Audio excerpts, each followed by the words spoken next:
What's up guys, it's RJ. Welcome back to the channel. And today I've got another pair of Adidas to share with you. As you can see right here, it's the Nite Jogger. Before we go any further, obviously you've got the Adidas blue box. That's for Adidas Originals. Typically, each brand has their select box for the particular collection. So like I said, Adidas Originals typically come in a blue box just like this, assuming they're not in collaboration with anybody else. And I'll give you an up close right there of the box tag. Before we go any further, sizing. Sizing is true to size. I went with a 10 because I've just come to terms with the fact that when it comes to Adidas, I'm somewhere between a 10 and a 10.5. And I personally would rather have my shoes a little snug. I wouldn't recommend that for the rest of you. Go true to size, just because on occasion I'd find my foot a little snug up in the toe box area. I don't mind it, you know, like I said, it is just personal preference when it comes down to the nitty gritty like that. And we'll just leave it at that. Both shoes are identical, left and right. And for whatever reason, I always go with the left shoe. So we'll stick with tradition and go ahead and do that. And without already being redundant, these are worn just because I typically like to wear my shoes before I give you guys a review on them. I find it to be a little more truthful, and with that, I'm able to deliver you guys a little bit more knowledge on comfort and sizing and those kind of things. So here we go. This colorway, I believe, is number 3 to drop, at least on Adidas website. I know with size and a few other companies, there's gonna be some brand specific colorways or store specific colorways. But as far as adidas.com goes, this is the 3rd colorway. The first colorway dropped was a black with like hits of almost construction cone orange. And this dropped alongside a lighter white colorway. And I believe they refer to them as the day and night pack. So this would be the night of the two. You've got the cloud white, the core black, and I think carbon is the 3rd colorway they're including in here. And so yeah, with that said, let's break down the materials. As always, we'll start with the upper, which features a nylon ripstop with combinations of mesh in the toe box and the back panel here. All throughout, you're gonna have little hits of suede as well as 3M reflective overlays. So on top of the toe box, you're gonna have the mesh that I already mentioned. Right around the outer perimeter, right here, you have a suede toe cap, and beneath the cap on the lateral portion, you're going to have your first hits of 3M. I'm not sure if the camera's gonna pick that up at all, but there is what looks to be a black overlay right beneath that suede right here, and that's gonna be 3M reflective. As I already said once, coming up right here on top of the toe box, you have another hit of suede right beneath the lacing system, and actually 2 of those eyelets are gonna be included in that particular piece between these 2 suede hits, and you're gonna have the ripstop material right there. And then right up top here, more suede to finish off the lacing system. And while we're on the laces, you've got my least favorite of laces, which are 3M, just because they're a little more rough. They don't really take shape or hang and fall the way you would want them to after you tie your shoes. But I understand going with the colorway and going with the design. They had to put 3M in there. Obviously, it's a night jogger. They're looking for something reflective so you can get out at nighttime and be seen and or just look cool if 3M is your thing. With that said, let's head out to the lateral and medial mid portions of the shoe, where you've got full ripstop. You've got Adidas 3M branding, both lateral and medial sides. And each one is outlined in a gray thread pattern. And coming up behind those 3 stripes, I'm sure the camera will pick that up, there's another hit of 3M right there, both lateral and medial portions beneath that suede hit back there. Then heading back to the back panel of the shoe, you've got more mesh on the bottom portion. The upper portion is 100% reflective.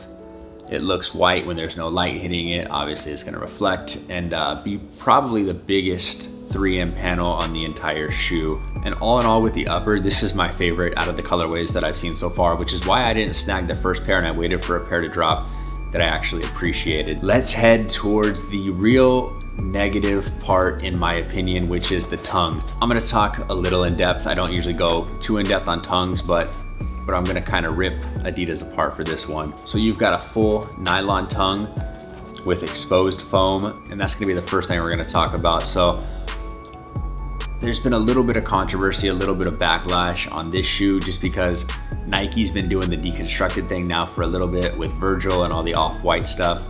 And it just kind of seemed like, why Adidas? Why do you have to do that? But it's in, you know, it's kind of hard to not follow trends and follow fads when you know that the people that aren't criticizing your product are actually probably gonna pick it up because it looks like something cool. It looks like it's kind of running with the times. And so when you look at it from that aspect, I can't really hate on Adidas. Now, when you come up to the top, you have a suede tongue tag, ridiculously thick, stitched right over that nylon tongue.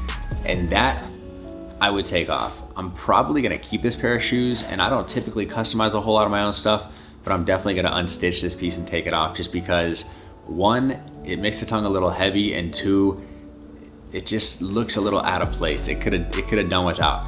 Now, the last thing I'm going to say is this tongue reminds me of a Jordan 1 tongue, and that's another point for Nike, I guess, you know, when you really look at where the inspiration from this shoe came from. So, or just the tongue in general, rather. I'm gonna leave it at that. I still love you guys, Adidas. You know, there's not a whole lot of shade being thrown, but you just gotta call it when you see it. And that's how it's looking from my view.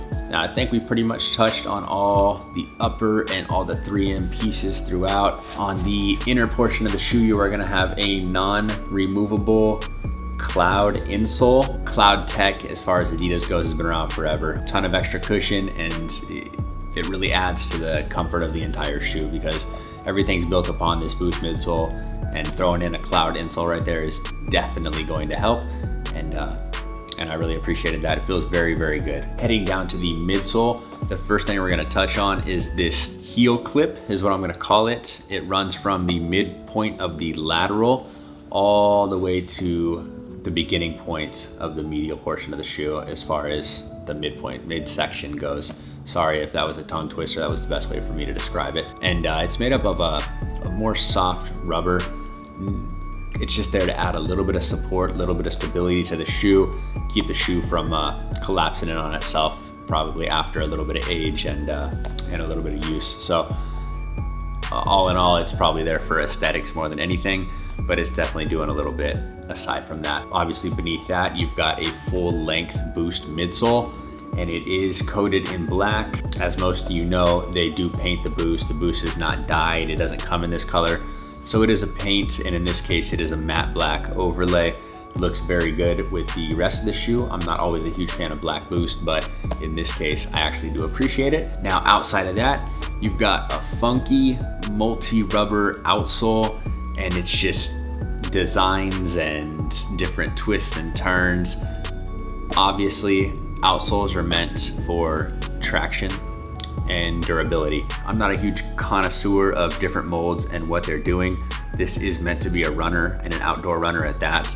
And so you're gonna have a little bit of extra thickness compared to something like an NMD or any other shoes along those lines.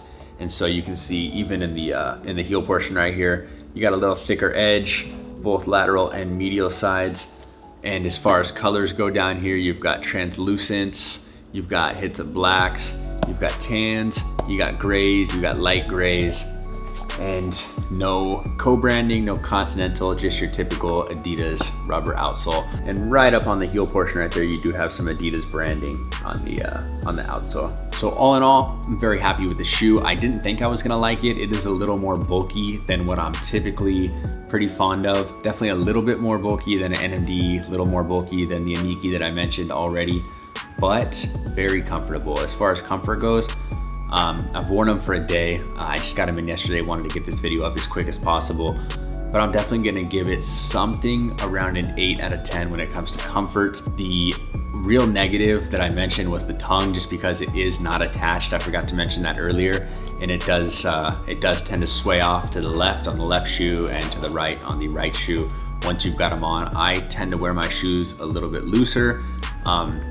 casually that is. You know, if I'm not doing anything too strenuous or too active, I guess, the shoe is gonna be laced up pretty loose. And I feel like most people who watch these will typically do something similar, and you are gonna experience that tongue coming off to the outer edge. I wish it was attached up here, you know, at least on the top portion of this suede. Just even some elastic bands, something like that would just hold it in place. If you've watched any of my previous videos, you know that I hate tongues that are fully detached for that specific reason. Other than that, nothing really else to hate on or to knock on as far as this shoe goes. I'm a fan of it. I would definitely recommend it to you guys. So I'll run through the key points one more time before we get out of here. True to size, 100% when it comes to sizing. As far as comfort goes, 8 out of 10, somewhere in that range.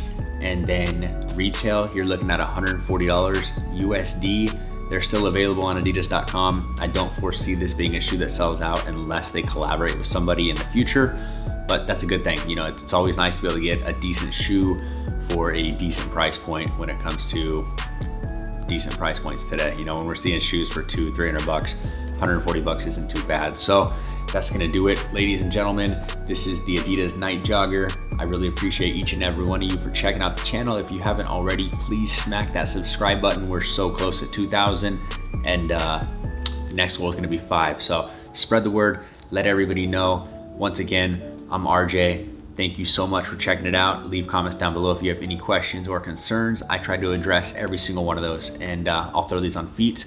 Until next time.